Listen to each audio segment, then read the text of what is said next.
Hello everybody, आप सब कैसे हो। आशा करती हूँ आप सभी लोग बहुत ही अच्छे होंगे।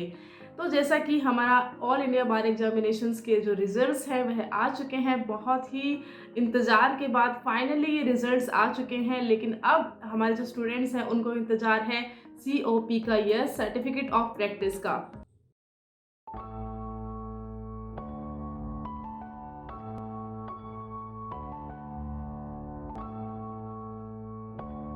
ऑल इंडिया बार एग्जामिनेशंस कंडक्ट होती है, उसके बाद में उसके रिजल्ट्स आते हैं और उसके बाद में आप जो है पूरे ऑफिशियली ऑथराइज्ड होते हैं किसी भी कोर्ट में प्रैक्टिस करने के लिए। यह नया कानून हो चुका है। अभी सभी के लिए ऑल इंडिया बार एग्जामिनेशन देना बहुत ज़रूरी है, कंपल्सरी है।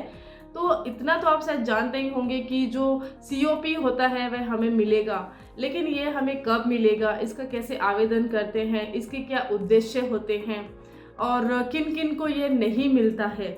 बहुत सारी ऐसी चीज़ें होती है जो COP से रिलेटेड होती है। तो मैं चाहती हूँ कि आप मेरे इस वीडियो को अंत तक देखें। आपको इस वीडियो में आज COP से रिलेटेड सारी जानकारी मैं उपलब्ध करवाऊंगी।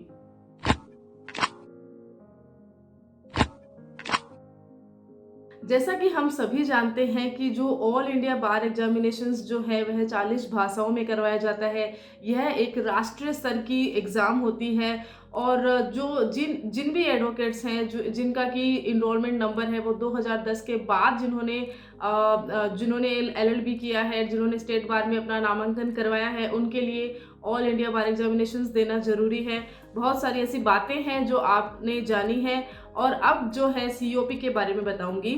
COP जो बेसिकली होता है वह BCI के द्वारा भेजा जाएगा। अभी अभी आपने रिजल्ट्स आपके आ चुके हैं। BCI आपके जो आपका एड्रेस है, जो एड्रेस आपने अपने रजिस्ट्रेशन फॉर्म में डाला हुआ है, उस एड्रेस पर एक स्पीड पोस्ट करेगी जो आपके घर तक आएगी और उसमें आपकी जो COP है उसका जो है इंफॉर्मेशन दी जाएगी और उस इंफॉर्मेशन को बाद में आपको आपके स्टेट बार में जो है आपको उधर से आपको नामांकन करवाना है। तो ये जो पूरी प्रक्रिया है यह कैसे होती है जानिए। यहाँ पर जो ये कैंडिडेट्स हैं जिनका रिजल्ट्स आ चुका है वो जो है अपनी जो COP है वह यहाँ की ऑफिशियल वेबसाइट जो होती है वहाँ से भी ये जो सॉफ्ट कॉपी है उस ऐप के थ्रू वो ले सकते हैं। अब यहाँ पे होता क्या है कि एक बार आपको LLB की डिग्री लेने के बाद में कुछ एक जो लॉयर होते हैं वह तो प्रैक्टिस की फील्ड में जाना चाहते हैं, इंटर्नशिप में जाना चाहते हैं, लेकिन कुछ जो है वह प्रैक्टिस फील्ड में नहीं जाते हैं। वह तैयारियां करते हैं, प्रिपरेशंस करते हैं या तो नौकरी में जाते हैं। तो LLB करने के बाद भी आपके जो रास्ते हैं वह 2 रास्ते में होती है। लेकिन अगर आपने प्रैक्टिस फील्ड को चुना है वहाँ पर आपको ऑल इंडिया बार एग्जामिनेशंस की ज़रूरत होती है। तो इसका उद्देश्य यह भी है कि प्रैक्टिशनर एडवोकेट और जो नॉन प्रैक्टिशनर एडवोकेट्स जो होते हैं उनकी जो एक लिस्ट होती है। अगर आप स्टेट बार में जाते हो, स्टेट बार काउंसिल में जो है सभी एक जो एडवोकेट्स हैं उनकी एक लिस्ट होती है। AIBE क्लियर के बाद में जो प्रैक्टिशनर एडवोकेट आप माने जाते हो वहाँ पर जो एक लिस्ट होती है प्रैक्टिशनर एडवोकेट की, उनकी जो लिस्ट होती है और एक जो नॉन प्रैक्टिशनर एडवोकेट की लिस्ट होती है, तो उनमें जो ट्रांसफ़र कर दिया जाता है कि जिनका क्लियर हुआ है उनकी एक अलग लिस्ट होगी और जिनके जो है खाली जो है नामांकन किया हुआ है स्टेट बार का, उनकी एक अलग लिस्ट होगी, ताकि भविष्य में पता चल सके कि कौन से जो एडवोकेट हैं वाकई में वो जो है अथोराइज्ड है इंडिया के किसी भी कोर्ट में प्रैक्टिस करने के लिए। दूसरा ये रहता है कि स्टेट बार काउंसिल के साथ साथ जो मैं बता देना चाहती हूँ कि निर्वाचित निकायों का नियंत्रण भी जो है AIBE क्लियर जो स्टूडेंट्स होते हैं वह प्राप्त कर सकते हैं।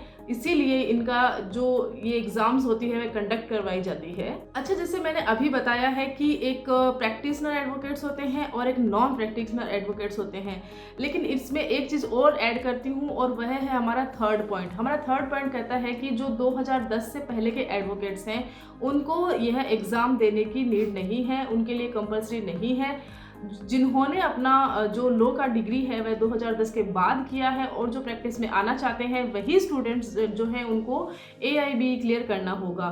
तो यहाँ पे जो लिस्ट होती है जिन्होंने 2010 से पहले किया है और जो प्रैक्टिशनर है और जो नॉन प्रैक्टिशनर है, उनकी भी जो लिस्ट है उनको ट्रांसफ़र करना, यह भी एक उद्देश्य रहता है ताकि एक जो क्लैरिटी मिलती है लिस्ट में, एडवोकेट की लिस्ट में, वो क्रिएट हो सके।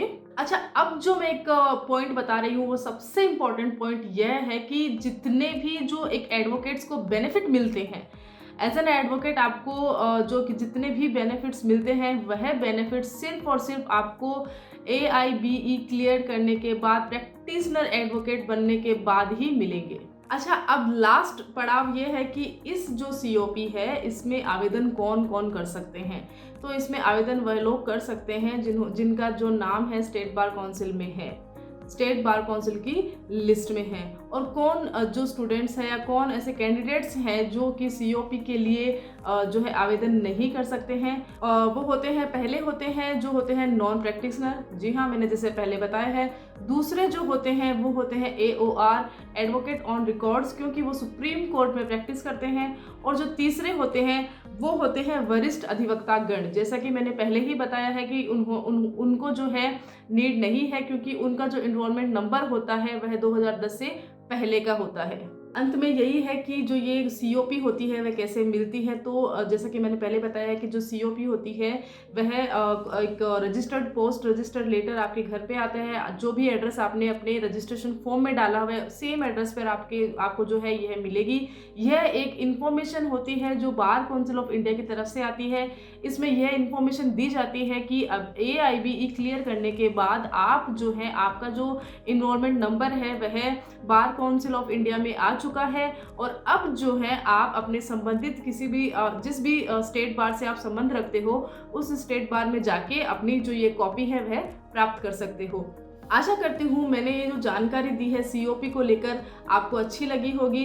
अगर अच्छी लगी है तो प्लीज़ आप मेरे चैनल को सब्सक्राइब कीजिए, और अगर मेरा ये वीडियो आपको अच्छा लगा है तो लाइक कीजिए और मुझे सपोर्ट करते रहिए। साथ ही मुझे ज़रूर बताइए कमेंट करके कि आपको ऐसी कौन सी जो टॉपिक्स है, ऐसी कौन सी जो लीगल सब्जेक्ट्स पे या टॉपिक पे मैं आपके लिए आगे वीडियो बनाऊं, क्योंकि मैं चाहती हूं कि स्टेप बाय स्टेप आपको हर एक चीज़ का पता चले।